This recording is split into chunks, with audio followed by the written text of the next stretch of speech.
तो hello guys, welcome to notes fire. आज का हमारा टॉपिक है salient features of bacillariophyta. Synopsis में है introduction, definition, structure of bacillariophyta, salient features of bacillariophyta, economic importance of bacillariophyta, reproduction in bacillariophyta, conclusion and reference. ये रहेगा synopsis. Start करते हैं इंट्रोडक्शन से। बेसिलरियोफाइटा को हम डियाटोम्स कहते हैं। ये माइक्रोस्कोपिक यूनिसेलुलर एल्गी होती है जो मेनली पानी में रहती है और फोटोसिंथेसिस करके अपना भोजन बनाती है। इनकी सबसे बड़ी खासियत इनका सिलिका सेल वॉल है जो कांच जैसे दिखाई देती है।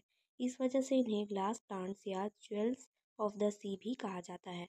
डियाटोम्स इतने ज़्यादा संख्या में पाए जाते हैं कि इन्हें एक्वाटिक इकोसिस्टम का मेन बेस माना जाता है और ये ग्लोबल ऑक्सीजन प्रोडक्शन में भी बड़ा योगदान देते हैं। तो ये इसका बेसिक इंट्रोडक्शन था। डेफिनेशन है, बेसिलरियोफाइटा वे यूनिसेलुलर एल्गी है जिनके सेल वॉल पर सिलिका का कवरिंग होता है और जो एक्वाटिक इन्वायरमेंट में फोटोसिंथेसिस करके प्राइमरी प्रोडक्शन का बड़ा हिस्सा बनाती है। नेक्स्ट है स्ट्रक्चर ऑफ बेसिलरियोफाइटा। बेसिलरियोफाइटा को डियाडोम्स भी कहा जाता है। इनकी सेल स्ट्रक्चर काफ़ी यूनिक होती है जिसे फर्स्ट्रेल कहते हैं। पहला है सेल वॉल। इनकी सेल वॉल सिलिका से बनी होती है। ये दो हिस्सों की पेट्री डिश जैसी होती है, अपर पार्ट और लोअर पार्ट। इस प्रकार से ये जो है डिवाइड होती है दो हिस्सों में। ठीक है, इस डायग्राम को आप लोग प्रैक्टिस कर सकते हो।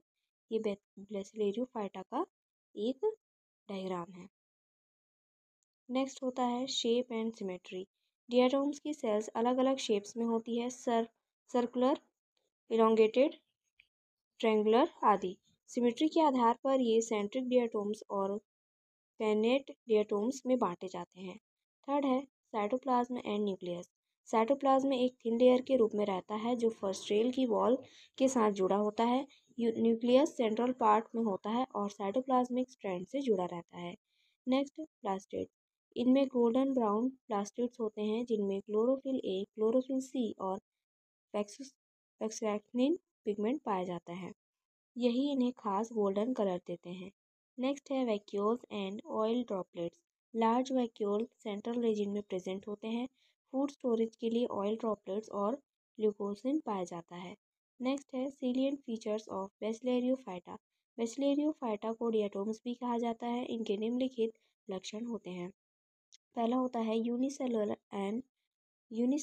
And microscopic. ये एल्गी हमेशा यूनिसेलुलर होते हैं और बहुत छोटे माइक्रोस्कोपिक ऑर्गेनिज्म के रूप में पाए जाते हैं। सेकंड होता है सेल वॉल। इनकी सेल वॉल सिलिका से बनी होती है जिसे फस्ट्रेल कहते हैं। ये दो हिस्सों वाली पेट्री डिश जैसी होती है, एपिथेका और हाइपोथेका। थर्ड है पिगमेंट्स। इनमें क्लोरोफिल ए, क्लोरोफिल सी और फॉक्सोसिन पिगमेंट पाया जाता है। इससे इसका रंग गोल्डन ब्राउन दिखाई देता है। नेक्स्ट है reserve food material. Food reserve के रूप में ऑयल ड्रॉपलेट्स और ल्यूकोसिन स्टोर होता है। Next locomotion. फ्लैजेला पूरी तरह से एब्सेंट रहते हैं। मोमेंट सिक्रीशन या पैसिव फ्लोटिंग से होती है। Next reproduction.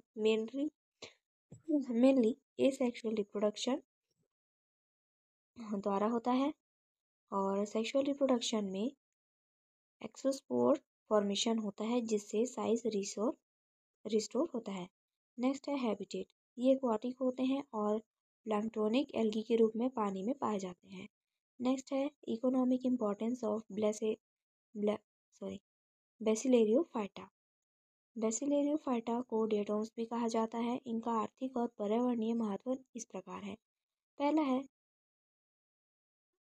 डियाटोमैकर्स अर्थ। इनके सिलिका वाले फॉस्फेट इकट्ठा होकर डियाटोमैकर्स अर्थ बनाते हैं। इसका यूज़ फिल्टर, पाउडर और टूथपेस्ट में किया जाता है। Second industrial use. Diatomaceous earth dynamite बनाने में भी काम आती है ताकि उसे स्टेबल किया जा सके। थर्ड है ऑक्सीजन प्रोडक्शन। डियाटोम्स बहुत ज़्यादा ऑक्सीजन बनाते हैं और कार्बन साइकिल को बैलेंस करते हैं। Next food chain. ये प्लैंक्टोनिक एल्गी हैं जो एक्वाटिक फूड चैन का बेस बनाते हैं और मछलियों व दूसरे जानवरों को फूड प्रोवाइड करते हैं।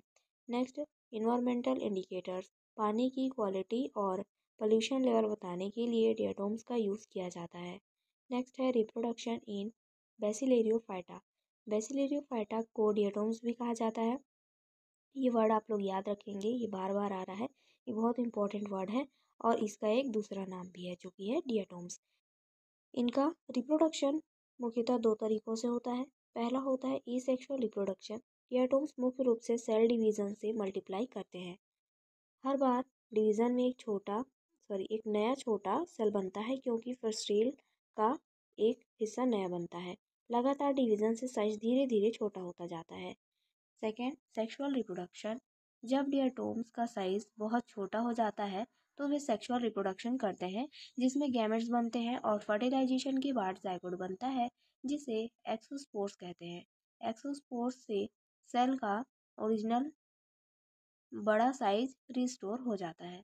नेक्स्ट है कंक्लूजन। बेसिलेरियोफाइटा यानी डिएटोम्स बहुत छोटे लेकिन बहुत ही इंपॉर्टेंट एल्गी है। इनकी सिलिका सेल वॉल और गोल्डन ब्राउन कलर इनको यूनिक बनाते हैं। ये फूड चेन में प्राइमरी प्रोड्यूसर्स, ऑक्सीजन सप्लायर्स और इकोनॉमी में डिएटोमिनस और जैसे प्रोडक्ट्स देकर इंसान और इन्वायरमेंट दोनों के लिए बहुत यूज़फुल है। तो ये इसका कंक्लूजन था। रेफरेंस में है Prescott structure and reproduction of algae, NCERT botany, diversity of living world and Prescott's algae, YouTube notes file. तो ये था आज का टॉपिक। आई होप आपको समझ में आया होगा। समझ में आया है तो प्लीज़ लाइक करिए एंड सब्सक्राइब करिए। Thank you.